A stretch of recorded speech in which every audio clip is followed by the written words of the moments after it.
el año, y a la doctora Margarita la continuaremos invitando para que nos siga dando un poquito de su sabiduría. Listo, muchas gracias, doctora, Bueno, que esté muy bien. muchas gracias a ustedes. Chao.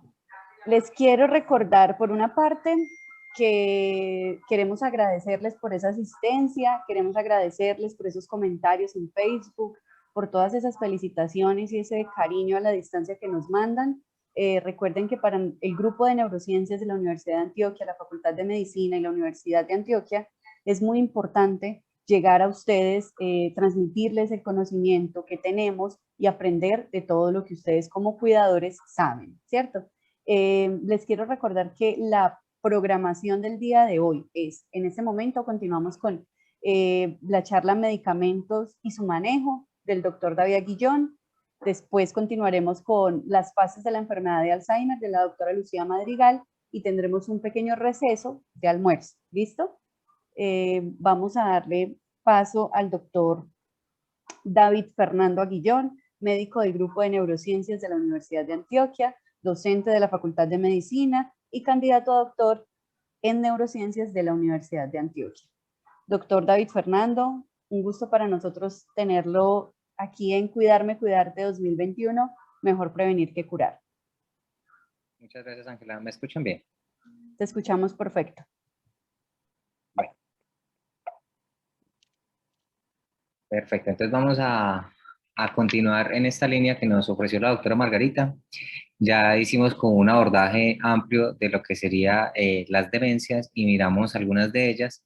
Ahora vamos a mirar algunos síntomas que se pueden presentar en cualquiera de los estadios demenciales o en cualquiera de los diferentes tipos de demencia que se pueden presentar en la comunidad y algunos medicamentos. Obviamente nos vamos a quedar cortos en algunas de las inquietudes que he visto que han expresado en Facebook y en Zoom, sin embargo intentaremos pues como abordar la mayoría de ellos. Entonces vamos a hablar acerca de medicamentos y su manejo en la demencia. Voy a retomar algunos aspectos que nombró la doctora Margarita. Entre ellos vamos a mirar que existen algunos problemas cognitivos y motores asociados per se a la presentación clínica de las demencias. Llámese demencia por enfermedad de Alzheimer, demencia frontotemporal, algunas demencias reversibles que les nombró la doctora Margarita, algunas otras demencias asociadas a enfermedad de Huntington, Parkinson, entre otros. Estos síndromes demenciales, como le explicaba la doctora Margarita, pueden ser reversibles o irreversibles, y dentro de las demencias irreversibles tenemos las que nombré previamente, como la enfermedad de Alzheimer, demencia frontotemporal, demencia asociada a enfermedad de Huntington, Parkinson, y ahorita estamos viendo también un espectro de trastornos neurocognitivos asociados a otro tipo de trastornos motores como la esclerosis lateral amiotrófica. Este tipo de demencias irreversibles, como lo dice su nombre, son enfermedades que no tienen un tratamiento curativo, sin embargo sí tenemos tratamientos paliativos o tratamientos sintomáticos que podemos ir dando en la medida que se vayan presentando a algunos fenómenos o algunos síntomas a lo largo de la enfermedad. Existen trastornos del comportamiento, como les nombró la doctora Margarita ahorita, trastornos del ánimo, trastornos del sueño y otras situaciones muy importantes a considerar que son diferentes al cuadro demencial como tal de cada uno de los pacientes. Dentro de esos problemas cognitivos y motores, listo aquí algunos, como son quejas de memoria, quejas atencionales, cambios en el lenguaje, desorientación espacial o temporal, problemas en el cálculo, trastornos sensoperceptuales, trastornos de la marcha, trastornos del equilibrio, algunos movimientos anormales, mioclonías o convulsiones. Ellos, algunos especialmente los primeros, hacen parte del curso normal de la enfermedad o de cualquiera de sus síntomas demenciales, y al final todas las demencias van a tener un componente en mayor o menor proporción de estos síntomas. Es muy importante que debemos nosotros prepararnos para estas situaciones. Por ejemplo, si mi paciente desde etapas tempranas tiene desorientación espacial o temporal, pues yo debo supervisar o acompañarlo en sus actividades y evitar tener problemas como que se llegue a perder o se llegue a desubicar y después tenemos que salir corriendo todos a buscarlo por diferentes sitios. Y crear estrategias, por ejemplo, calendarios grandes u otras estrategias muy visuales que logren ubicar al paciente o ayudarle a que esté como orientado al menos en el tiempo, en la medida que su capacidad lo vaya permitiendo a lo largo de la enfermedad. Y existen algunos otros síntomas como trastornos del equilibrio, mioclonías o convulsiones, que a pesar que hacen parte de este espectro de los problemas cognitivos motores de las demencias, existen tratamientos o existen algunos medicamentos que me pueden ayudar a tratarlos y evitar que empeore el cuadro cognitivo y a mejorar la calidad de vida pues, de estos pacientes. No es en ello en lo que me voy a enfocar, pero podemos conversarlo al final si alguien tiene inquietudes al respecto. Con relación a los trastornos del comportamiento, existen síntomas como la agresividad, la irritabilidad, la impulsividad, que pueden ser muy disruptivos para la familia.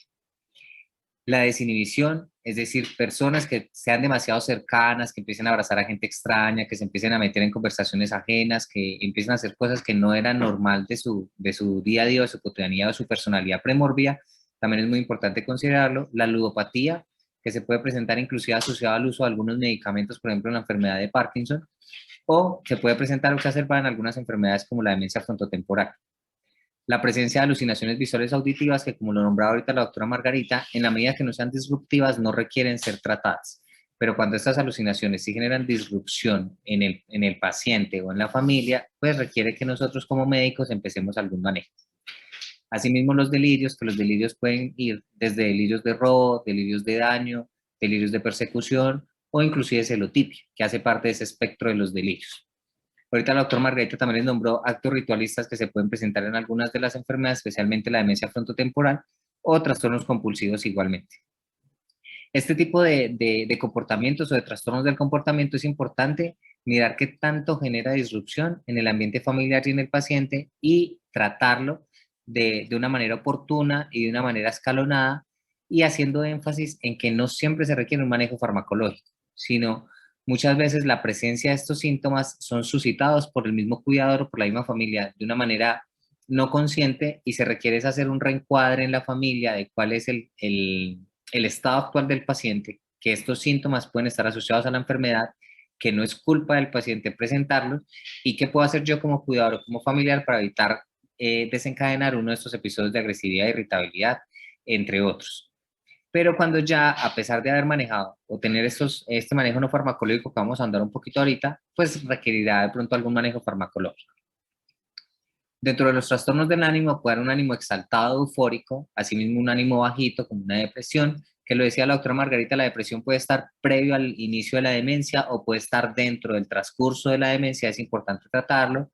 La labilidad emocional que se puede presentar en algunos pacientes, un afecto subdolvar que hace parte del espectro del daño a nivel neurológico o a nivel cerebral y que a veces es muy difícil de manejar y puede ser muy complejo para los cuidadores entenderlo. La presencia de ideación suicida o intentos suicidas en algunos de los pacientes. Y dentro de los trastornos del sueño hay cambios en el patrón del sueño, trastornos para el inicio del sueño o el mantenimiento del mismo, hipersomnolencia diurna, el síndrome de apnea o hipoapnea del sueño que se puede presentar y que puede ser causa reversible de trastornos cognitivos, los trastornos del sueño REM, que son personas que empiezan a actuar los sueños, que empiezan a hablar durante el sueño, que empiezan a golpear a la pareja o a la persona que está al lado durante el sueño, o ya las parasomnias, que el paciente empieza a caminar dormido, empieza a presentar algunos otros trastornos asociados pues como tal al periodo de sueño. Y finalmente, muy importante, otros trastornos diferentes a la demencia, y ahorita están haciendo algunas preguntas en Facebook y en Zoom asociado a hecho. Si nosotros, como le explicaba la doctora Margarita, conocemos muy bien cómo son las etapas y las fases de la enfermedad, que ahorita la doctora Lucía Madrigal va a ahondar un poco en ellas.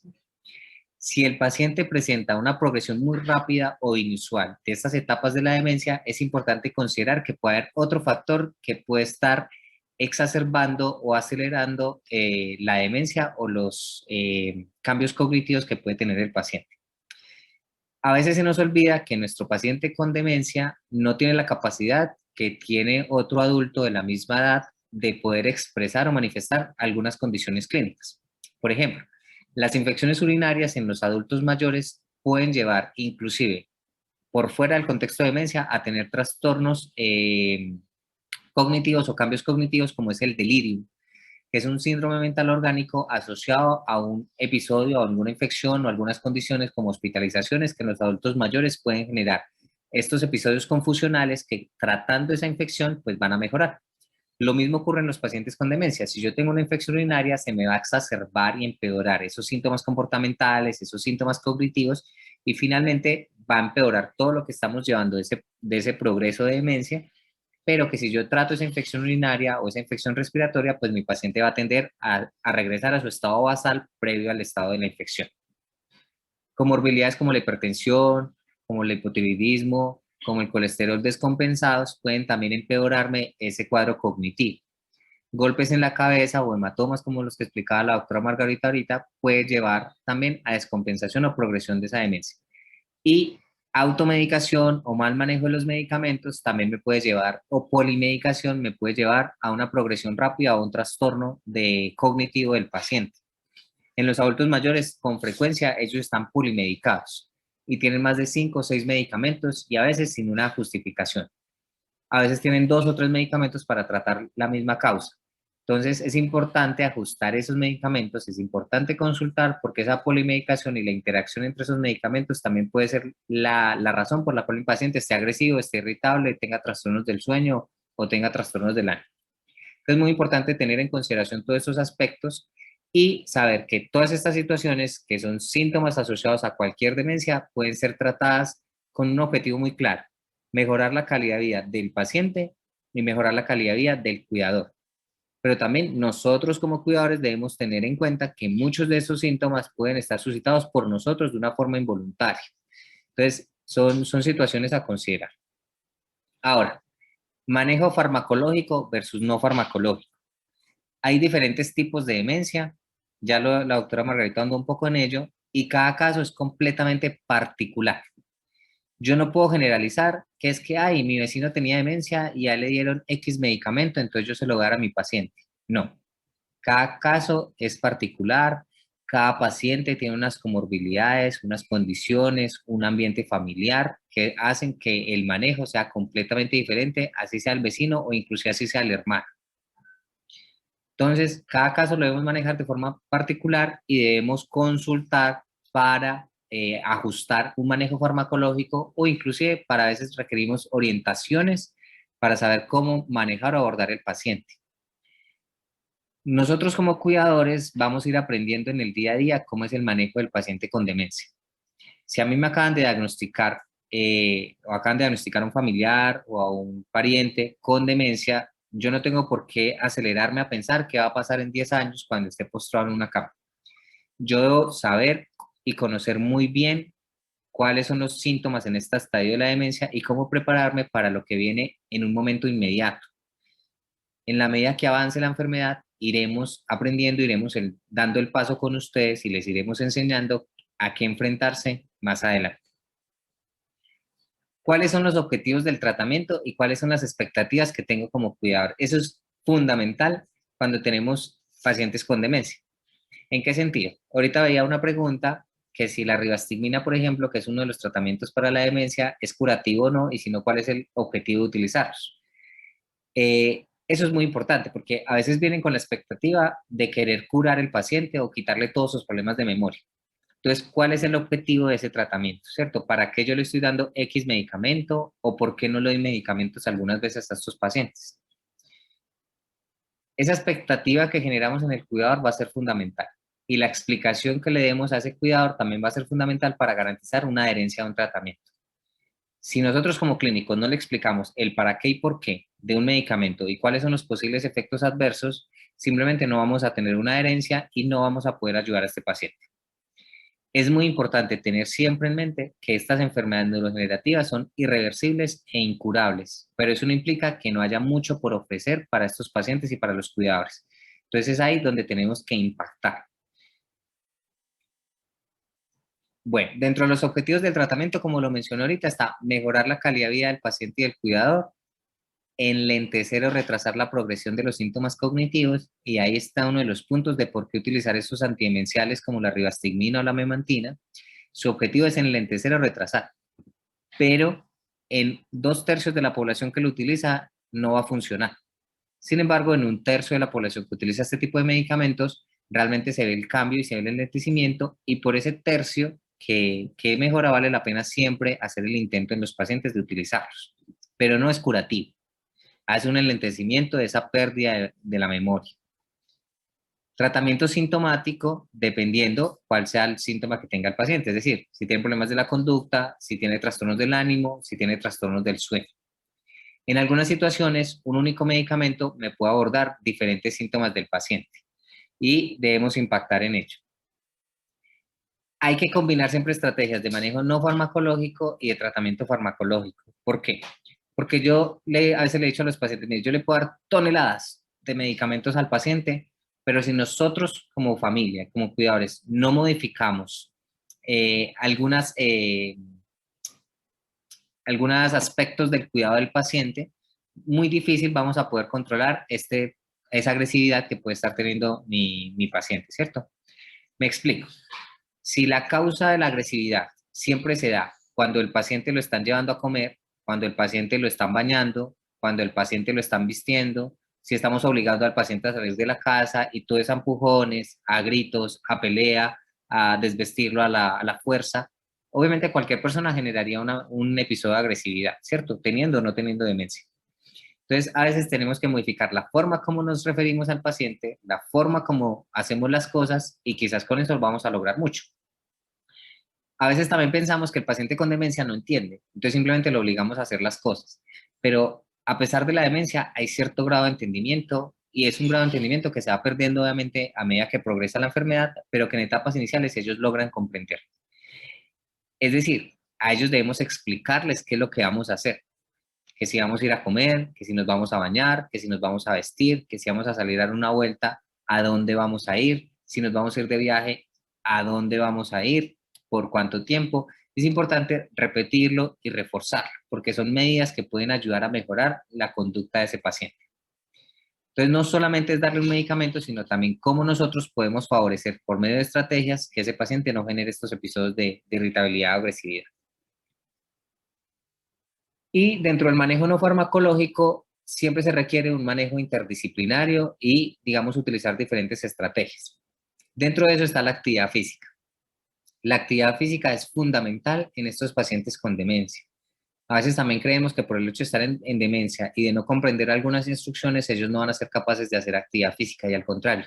Esto es algo que debemos empezar a implementar como cuidadores. Empezar a hacer caminatas alrededor de la casa o dentro de la misma casa, empezar a hacer actividades, por ejemplo, pararse y sentarse de una silla, algunas estrategias con algunas mancuernas o inclusive con botellas de agua también puede favorecer, estrujar una toalla húmeda también puede ayudar en esa actividad física y eso, todo lo que hagamos en actividad física va a favorecer la independencia del paciente y en mejor calidad de vida de ustedes como cuidadores. Y esa actividad física también va a ser un estimulante para disminuir esos factores que me pueden llevar a una depresión o a trastornos del ánimo. Entonces, miren que tiene muchas cosas positivas realizar actividad física con nuestros pacientes. Ahora, una nutrición saludable también es muy importante. Y dentro de nutrición, ya la doctora Manuela mañana les abordará un poquito más acerca de ese abordaje del paciente con demencia y la nutrición. Sin embargo, es importante considerarlo y tener en cuenta que en los diferentes estadios de la demencia, esta nutrición va a variar. Y que debemos intentar que, independiente de cómo leemos la nutrición, sea una comida entera, sea una comida licuada, sea con suplementos nutricionales, debemos intentar que sea una comida balanceada. Y que la alteración de esas comidas puede también llevarme a que empeore ese trastorno cognitivo. Entonces debemos intentar tener un balance de esa comida que le estamos dando a nuestros pacientes y de eso lo abordaremos ampliamente el día de mañana en este taller o en estas conferencias. Y finalmente, estimulación cognitiva. Esto no implica que lo tenemos que llevar a terapias o a talleres con frecuencia, no. La estimulación o el grueso de la estimulación está en la casa. Entonces, aquí es muy importante qué actividades le gustan hacer a mi paciente. Si a él nunca le gustó leer, yo no lo puedo obligar a leer. Si a él nunca le gustó escribir textos, tampoco lo puedo obligar a escribir. Si a él nunca le gustó ver televisión, tampoco lo puedo sentar todo el día a ver televisión. Entonces, hay que conocer previamente a nuestro paciente y de acuerdo a eso saber cómo vamos a ayudar o intervenir en él. Si le gustó tejer, hacer manualidades, pintar, salir a caminar, dar paseos por la ciudad, no sé. Hay diferentes cosas que dependiendo de lo que el paciente haya hecho previo a su estado de demencia, son cosas que podemos impactar o estimular para que el paciente esté activo y evitar que en la medida que nosotros dejemos el paciente quietico o en reposo, el paciente va a ir empeorando en su estado cognitivo. Si nosotros dejamos al paciente sentado como si fuera un mueble de la casa, va a empeorar a grandes pasos en su demencia. Pero si yo lo estimulo cognitivamente y me mantengo haciendo actividades con él, puedo favorecer de que esa demencia no progrese tan rápido y evitar todas estas complicaciones o síntomas asociados. Entonces, esto hace parte del manejo no farmacológico. Hay que tener un buen control y seguimiento de otras enfermedades, disminuir el número de medicamentos en lo posible, ser muy juiciosos con los horarios. Lo pongo en mayúscula porque solemos hacerlo, y lo solemos hacer no solo con el paciente con demencia, sino con nosotros mismos, no automedicarse, no automedicar el paciente. Adecuar el espacio del paciente. Esto es muy importante porque muchas veces estos pacientes vivían solos y los tenemos que trasladar para la casa de un familiar o para un hogar. En cualquier contexto o cualquier traslado que hagamos con el paciente, debemos procurar que sea un ambiente familiar y conocido. A veces eso se logra llevando las cositas de la mesita de noche, llevando unas fotos, llevando el vestido de la cama o algunas cobijas o algunas cosas que le hagan sentirse como si estuviera dentro de su cuarto. Si hacemos cambios bruscos de ambiente, eso puede ser un detonante de un episodio de agresividad o un episodio depresivo. Evitar viajes o desplazamientos o cambios bruscos. No es que no debamos hacer viajes con los pacientes, al contrario, esos viajes pueden ser estimulantes, pero debemos prepararlos para ello. Es decir, si yo voy a ir a visitar una familia que vive en otra ciudad o en otro país, podemos empezar previamente mostrándole fotos de las personas a donde vamos a ir, de los lugares a donde vamos a ir. Eso puede ayudar a que sea una transición para esos viajes y que el paciente sepa que van a viajar. No podemos hacerlo de manera brusca porque eso puede llevar a que genere un cambio o un detonador de todos estos cambios comportamentales o anímicos que hemos estado explicando. Eso hace parte del manejo no farmacológico. No es que no debamos hacer viajes, y lo recalco, al contrario, esas visitas, esa interacción social es fundamental y yo creo que es algo que nos ha enseñado mucho esta pandemia, que muchos de sus pacientes, probablemente asociado al aislamiento preventivo que hemos tenido para evitar el contagio por COVID-19, han empeorado, porque nos hemos dado cuenta que ese contacto social, esa interacción social, el simplemente hecho de salir a caminar, que se ha visto restringido por todas las recomendaciones de la pandemia, ha hecho que nuestros pacientes empeoren a grandes pasos en su demencia. Y la relación paciente-cuidador-familia. ¿Cómo me dirijo al paciente? Esto es desde las primeras etapas. A veces no nos damos cuenta y queremos como reforzar en el paciente para que no tenga problemas de memoria. Es decir, empezar a hacerle pruebas. Listo, esta mañana te conté tal cosa. ¿Qué fue lo que te dije esta mañana? Pero yo ya te repetí eso, pero ya me lo preguntaste. Haz un esfuerzo y recuerda lo que te dije hoy. Ese tipo de cosas, en vez de ser positivas, se convierten en reforzadores negativos, porque lo único que hacen es que el paciente recuerde que tiene problemas de memoria y en vez de estimularlo a recordar algo, simplemente le genera un malestar. Y estamos favoreciendo un episodio depresivo probablemente, o en algunos casos, episodios de irritabilidad o agresividad. Entonces, algunas veces viene a consulta y nos dicen, no, es que él se pone muy irritable. ¿Cuándo se pone irritable? Cuando le recalcan las quejas de memoria. Entonces, ¿qué debemos hacer? Cambiar el discurso. Ser cuidador es muy difícil. Y a veces tenemos que aprender a escuchar 1000 veces la misma historia o a responder 100 veces la historia de diferente manera. Hacer la pregunta de una forma diferente. A contarle una historia nuevamente, a pesar de que se la hayamos dicho varias veces, pero contarle la historia, pero agregarle algún detalle o explicarle otra vez, a pedirle un favor varias veces a ese paciente. Pero debemos ser pacientes y amorosos con estos pacientes con demencia, porque ellos no tienen la culpa de olvidar que ya nos contaron o que ya le explicamos. Hace parte de ese proceso de generación neuronal que lleva a que ellos no recuerden eso. Entonces, la forma como nos dirigimos va a ser fundamental. ¿Cómo le pido las cosas o cómo le solicito que haga algo como bañarse, vestirse o comer? Ya lo referimos y yo creo que es algo fundamental y cada uno hará un análisis de cómo es la relación con su paciente y con este tipo de actividades. No recalcar las fallas de memoria y si sus cambios de comportamiento del ánimo son por capricho del paciente o hacen parte de la enfermedad. Eso también es muy importante porque a veces, como decía la doctora Margarita, a veces creen, no, es que él es muy conveniente. Él se acuerda de lo que quiere, él hace pataletas cuando quiere, él se pone a llorar porque sí. Entonces, recuerden que estamos en un proceso de enfermedad y que ese proceso de enfermedad es progresivo y es cambiante. Y que cada día van apareciendo uno u otros síntomas. No todos los pacientes van a ser agresivos, no todos los pacientes van a ser depresivos, no todos los pacientes van a tener trastornos del sueño. Cada paciente es completamente diferente a otro, pero ¿es por capricho de él o hace parte de la enfermedad? Y lo más difícil para el cuidador es entender que hace parte de un proceso de enfermedad y que debemos ajustarnos a él y adaptarnos y mirar cuál es la mejor forma de sobrellevarlo o de tratarlo de una manera no farmacológica, y cuando ya definitivamente requiere un apoyo médico, consultar oportunamente para que el médico los oriente y les ayude a tratar a ese paciente adecuadamente. Ya con relación al manejo farmacológico, que veo que se me está yendo el tiempo, el manejo es individual. Se debe seguir las indicaciones del médico tratante. Si el médico le dice, vamos a ir aumentando el medicamento lentamente, lo vamos a hacer de esa manera. A veces cuando el paciente está agresivo, queremos como darle más medicamento para que esté dormido. Y recuerden, nunca será el objetivo de ninguno de los médicos que tratamos demencias tener un paciente con demencia dormido todo el día. Porque como ya lo dijimos, queremos estimularlo, queremos que hagan actividades, queremos que hagan cosas, y al contrario, tenerlo dormido somnoliento puede hacer que cuando le estemos dando comida, esa comida se vaya al pulmón y le genere una infección pulmonar. Tenerlo dormido hace que su demencia avance mucho más rápido porque no tiene esa interacción social o con el mundo. Entonces, nunca será el objetivo dormirlo, ¿listo? Entonces, tenemos que seguir esas indicaciones de las pautas de cómo vamos a dar el manejo médico. E informar en caso de presentar eventos adversos. Entonces, a veces consultan cada 3 meses, 6 meses, un año, le inician un manejo. Ah, no, yo solo se lo di por 2 días porque empezó como con un mareíto. Ese mareíto quizás sería algo temporal, o de pronto si hubiéramos iniciado más despacio el ascenso de ese medicamento, pues hubiéramos evitado algunos eventos, pero si nunca le comentan al médico va a ser muy difícil pues como tratar esos eventos adversos que se puedan presentar.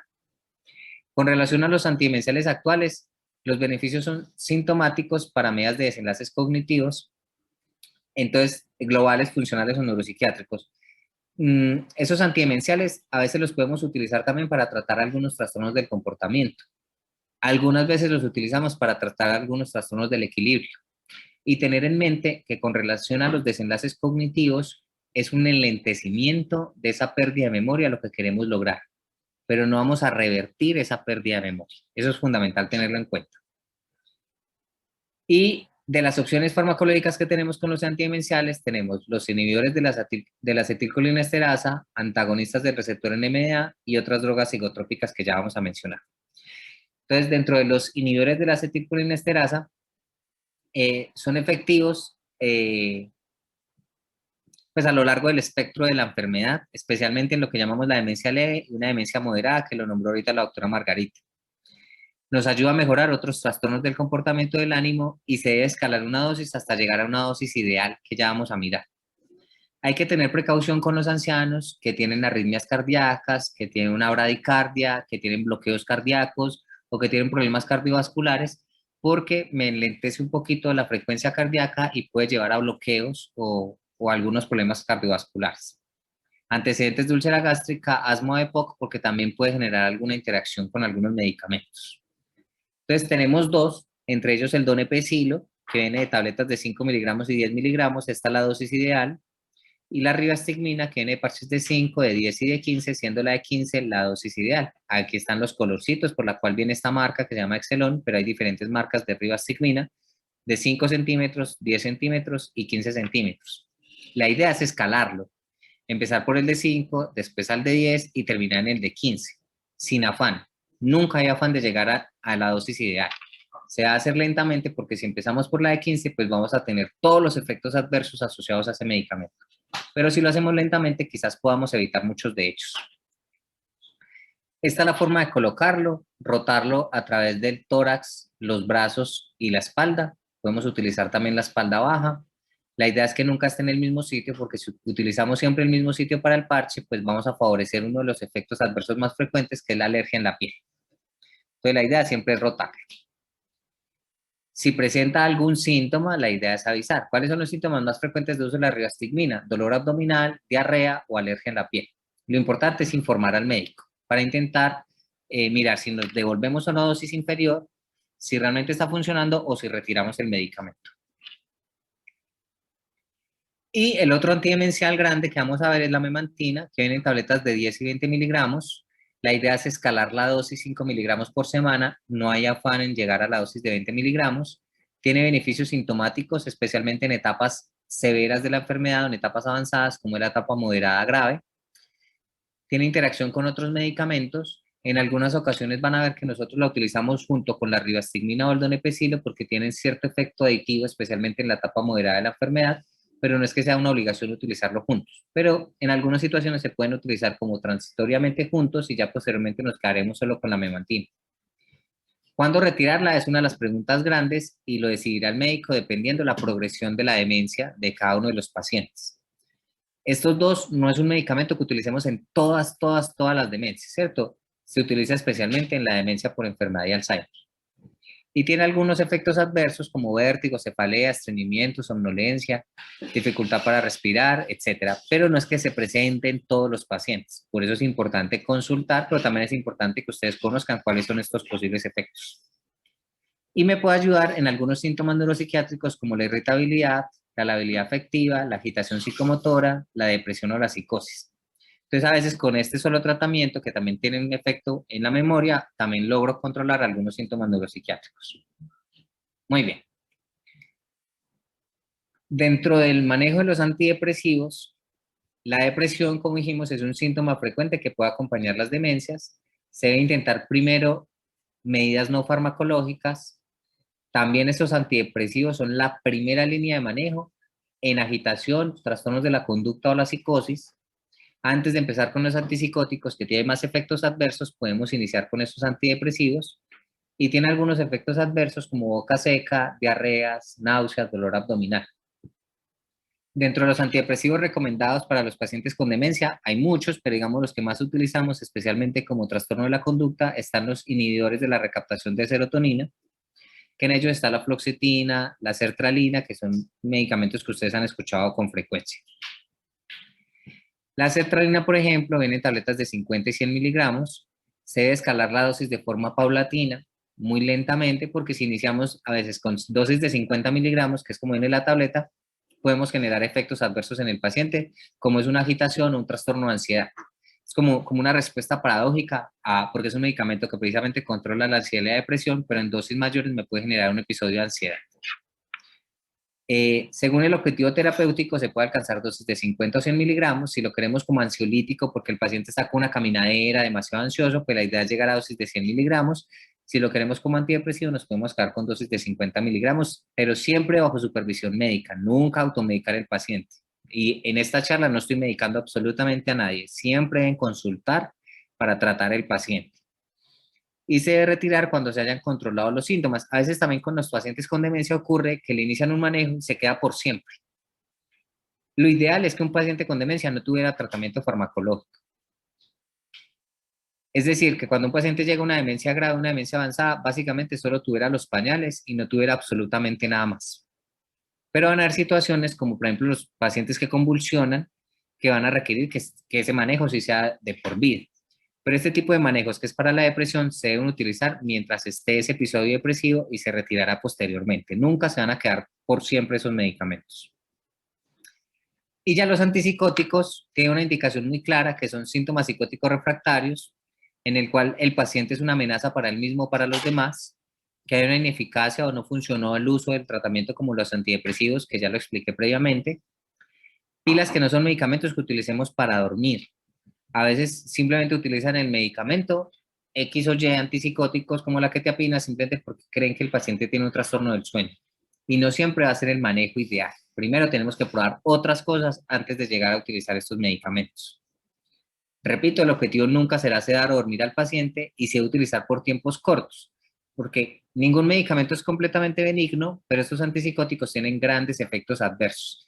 Y dentro de esos efectos adversos está algo que llamamos extrapiramidalismo, que en palabras más, palabras menos, es el paciente se pone rígido y tembloroso, sedación, cambios en el estatus mental o en el estado mental del paciente y aumenta el riesgo de enfermedad cerebrovascular.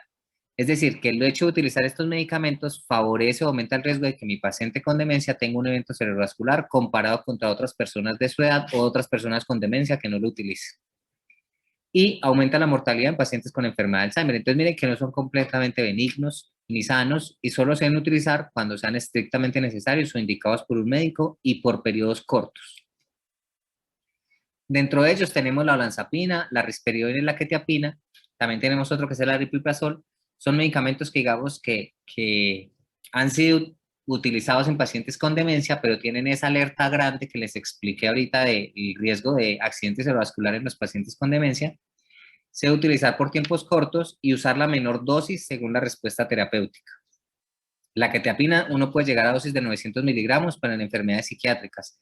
En enfermedades como la enfermedad de Alzheimer, lo ideal no es llegar a una dosis tan alta y tan grande. ¿Listo? Y siempre por tiempos cortos. Y aquí hay unas pautas de higiene del sueño, pilas con nuestros pacientes, no tomar sustancias excitantes o estimulantes como el café, el té, el alcohol, el tabaco, especialmente al final de la tarde o al final del día. Eso incluye a ustedes como cuidadores. Si ustedes ven que si toman un café a las 5 de la tarde lo desvela, pues no tome ninguna sustancia con cafeína después de las 2 de la tarde. Tomar una cena ligera o esperar 1 o 2 horas para acostarse, eso incluye a los pacientes, ¿cierto? No comidas copiosas o comidas muy grandes, porque eso también puede generar trastornos del sueño. No irse a la cama tampoco con sensación de hambre. Tampoco vamos a hacer actividad física en la noche, porque esa actividad física puede ser estimulante, entonces lo ideal es hacerlo al inicio del día o al mediodía. Evitar siestas prolongadas, a veces vienen acá y dicen, ay, si es que el paciente duerme 3, 4 horas en la tarde y en la noche no duerme. Pues digamos que estos pacientes mayores requieren una menor cantidad de horas de sueño y si las está durmiendo en la tarde, pues en la noche probablemente no sea capaz de conciliarlo. Si está tomando alguna medicación, hay que tener en cuenta que algunos medicamentos pueden producir insomnio, entonces, por ejemplo, la sertralina en algunas situaciones es mejor tomarla en la mañana porque en algunas personas si la toman en la noche pueden dar una activación y no permitir pues como la inducción del sueño.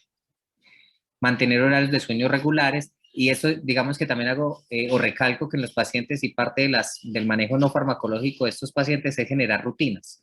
Rutinas para acostarse, rutinas para levantarse, rutinas para el baño, rutinas para la comida. Y el hecho de generar esas rutinas puede favorecer que el paciente se acople más fácilmente a ellas y eso puede ser una gran medida no farmacológica. Si no se logra conciliar el sueño en los primeros 15, 30 minutos, digamos 30 minutos, es mejor salirse de la cama y hacer alguna actividad que no sea estimulante, que pueda ayudar a inducir el sueño y retornar a la cama. Evitar la exposición a una luz brillante a la última hora del día, de la tarde o de la noche. Tener una luz tenue, digamos, en la habitación que pueda favorecer esa inducción del sueño. No realizar en la cama tareas que impliquen actividad mental como leer, ver televisión o programas que sean muy estimulantes, usar el computador, etc. Es imprescindible tener un ambiente adecuado que favorezca y ayude a mantener el sueño, una temperatura adecuada también, evitar ruidos fuertes, usar colores relajantes, una cama cómoda, evitar los ambientes que no sean familiares o no habituales a la hora de dormir. Y si es necesario, pues realizar todo un ritual antes de acostarse que incluya conductas relajantes como escuchar música, lavarse los dientes, una ducha templada, no sé, alguna bebida caliente que no sea estimulante, etcétera, que pueda favorecer o ayudar a inducir el sueño. Finalmente, cada caso es diferente. Es importante combinar las estrategias del manejo no farmacológico y tratamiento farmacológico, iniciar siempre por el manejo no farmacológico, siempre hacer como una introspección y como hacerse un juicio propio de qué estoy haciendo bien o qué estoy haciendo mal y qué puedo mejorar como cuidador y buscar ayuda de manera oportuna por un médico cuando consideren que lo requiere. Si digamos el médico concluye que no necesita un tratamiento farmacológico, no importa, lo importante es que si usted como cuidador siente la necesidad de consultar, consulte de una manera oportuna. Y siempre cuidar al cuidador. Los trastornos del comportamiento, los trastornos del ánimo, los trastornos del sueño ayudan a que el paciente, hasta que el cuidador se queme. Y el síndrome del cuidador quemado lo único que genera es que yo, a pesar de que yo quiera y adore al paciente, no logre cuidarlo de una manera adecuada. Entonces, debemos cuidar al cuidador para garantizar un buen cuidado de ese paciente con demencia. No sé si tengan alguna inquietud. Termino con este código QR, que si quieren lo pueden escanear. Es un código del registro de plan de prevención de la enfermedad de Alzheimer que estamos lanzando e impulsando desde el Grupo de Neurociencias de Antioquia. La idea es que se vinculen a nuestras investigaciones, que si tienen pacientes con Alzheimer, si tienen pacientes con alguna otra demencia, o inclusive si son personas sanas que quieran vincularse en algún momento a algún proyecto de investigación del grupo, lo puedan hacer y la idea es vincularse a través de una breve encuesta que van a encontrar acá en este link y ya de esa manera nosotros nos contactaremos con usted y los podremos vincular en la medida que los proyectos de investigación los incluyan o los logren incluir. No sé si hay alguna inquietud, tenemos como un poquito de tiempo, pero podemos gastar unos 5 minuticos pues como para hablar alrededor de las inquietudes que puedan tener. Muchas gracias, doctor David. Efectivamente, hay muchísimas preguntas sobre esta charla. Vamos a empezar con algunas. Por ejemplo, nos preguntan si dentro de ese manejo no farmacológico realizar juegos de mesa con estas personas, aunque no tengan la misma capacidad, es recomendable. Sí, es muy importante y genera estimulación. Pilas. A veces pensamos que hacer crucigramas es un ejercicio de memoria. Hacer crucigramas o algunas de estas actividades son más ejercicios de atención y sirven. Pero hay algunas otras actividades, por ejemplo, jugar parqués, jugar ajedrez, Rummikub, no sé, o cualquier otra actividad o juego de mesa que tengan, puede ayudarles. Pilas, es importante tener mucha paciencia para explicarle muchas veces cómo es el juego, para orientarlo, para ayudarle y que se vuelva realmente una actividad relajante, estimulante y no una actividad estresante en el cual usted termine bravo y el paciente también. Pero claro, es una excelente estrategia también no farmacológica. ¿Y qué hacer con los pacientes cuando no se quieren tomar los medicamentos? Bueno, eso digamos que eso ocurre con mucha frecuencia. Hay diferentes tipos de estrategias, como machacar los medicamentos, dárselos con gelatina, dárselos en el jugo, pero es importante explicarles. Vuelvo y repito, ellos tienen un grado de comprensión y entendimiento, es importante hablar con ellos, explicarles, decirles para qué el medicamento, no simplemente embutirles el medicamento, sino primero intentar conciliar con ellos. Si vemos que definitivamente es imposible porque está muy agresivo, está psicótico, no hay un grado de comprensión adecuado, pues ya buscamos otras estrategias como son con las comidas en las cuales se pueda pues dar este medicamento. Pero siempre intentar un cierto diálogo y una explicación a ellos del por qué y para qué le voy a dar X o Y medicamento. Nos preguntan también, los medicamentos ansiolíticos ayudan a manejar el paciente, pero esto no les degenera más los procesos cognitivos. No, obviamente hay medicamentos, por ejemplo, antidepresivos como la amitriptilina, que es anticolinérgico, obviamente me puede empeorar su estado cognitivo. Entonces, pues no vamos a utilizar este tipo de medicamentos que tienen un efecto anticolinérgico y pueden empeorar la memoria. Pero hay otros antidepresivos como los que les nombré, como los inhibidores de la recaptación de serotonina, que pueden tener un efecto ansiolítico y me pueden ayudar a mejorar la calidad del paciente. En la medida que yo disminuya esa ansiedad, el paciente puede estar más atento y puede prestar más atención a algunos estímulos y algunas situaciones y eso digamos que va a impactar de manera importante en su estado cognitivo. Entonces, al contrario, obviamente evitar esos que tengan un efecto anticolinérgico que sí me puedan empeorar, pero en general no son todos. Con respecto al efecto adverso de la ribastigmina que puede generar diarrea, nos hacen dos preguntas. Uno, se debe de suspender inmediatamente y la otra, ¿qué hacer con un paciente cuando tiene diarrea? Manejar la deshidratación, porque en estos pacientes en edades avanzadas el consumo de líquidos puede ser difícil. Entonces, ¿cómo manejar esa deshidratación? Bueno, ahí son dos cosas. Si la ribastigmina como efecto adverso tiene diarrea, lo que podemos hacer es bajarle a una dosis menor y mirar si con eso, es decir, devolvernos, que estamos en el parche de 15, devolvernos al de 10 y mirar si con eso se controla el síntoma. Si definitivamente desde el primer parche, que es el de 5 centímetros, se presentó como síntoma, pues probablemente no lo va a tolerar y es mejor quitarlo. ¿Listo? Entonces depende de cada paciente, pero es importante, digamos, que usted consulte o llame a su médico y le diga, bueno, es que fulanito está presentando diarrea y evaluar la severidad de ese síntoma y mirar si es necesario quitar el medicamento. Ahora, con relación a la segunda pregunta, ellos se comportan como un adulto mayor, ¿cierto? En ese sentido, nosotros debemos garantizar que ellos siempre estén hidratados. No con grandes cantidades de agua, pero sí debemos mirar qué cantidad de líquido le estamos dando a lo largo del día. Y eso incluye cafés, tintos, jugos, sopas y agua como tal. También nosotros podemos, cuando el paciente está en un episodio de diarreico y queremos hidratarlo, pues podemos no simplemente darle agua, sino también podemos darle, por ejemplo, gelatina o sopas o buscar otro tipo de estrategias para darle líquidos y mantenerlo hidratado. A veces el agua sola en un paciente que no tiene un grado de comprensión adecuado, pues puede ser más difícil darlo, pero si le damos jugos dulces o cosas que le gusten, pues podemos ayudar a hidratar el paciente. Entonces, yo creo que en la nutrición, y es algo que Manuela les va a comentar mañana, algo fundamental es ser creativo. Entonces, ¿cómo yo puedo jugar con esa alimentación para garantizar que el paciente esté bien nutrido? Y en el caso, por ejemplo, una deshidratación, ¿cómo puedo hacer yo para darle una cantidad de líquido que sea suficiente? Si vemos que no, pues existen ya los sueros de rehidratación y si definitivamente no, pues tendré que consultar a urgencias porque la deshidratación obviamente me va a empeorar el cuadro del paciente y lo puede llevar pues a complicaciones. Otra pregunta que nos realizan, doctor, es ¿qué hacer cuando el paciente es consumidor de alcohol? ¿Qué medicamentos se le pudieran dar a este tipo de pacientes? Bueno, hay pacientes que premórbidos consumen mucho alcohol, eso sí es importante empezar a manejarlo. No existe un medicamento como tal que logre quitar esa adicción, pero digamos que son manejos más no farmacológicos o control o disminuir la dosis o rendir, digamos, algunos licores con agua o empezar a cambiar o a espaciar el consumo de alcohol, retirar el alcohol de la casa, es decir, disminuir la capacidad que el paciente tenga de acceder fácilmente a él y, digamos, acompañarlo, en algunos casos, hacer lo que se vuelva un poquito más social y que no siempre esa ingesta de licor se vuelva hasta la embriaguez. Entonces yo creo que con ellos es empezar a generar un desmonte paulatino, pero ahí se requiere mucho trabajo desde el cuidador y un buen contacto con el médico para empezar a buscar estrategias. Existen medicamentos, especialmente ansiolíticos, que pueden ayudar con este manejo de la ansiedad, de buscar pues ese consumo de alcohol, pero yo creo que es un desmonte gradual.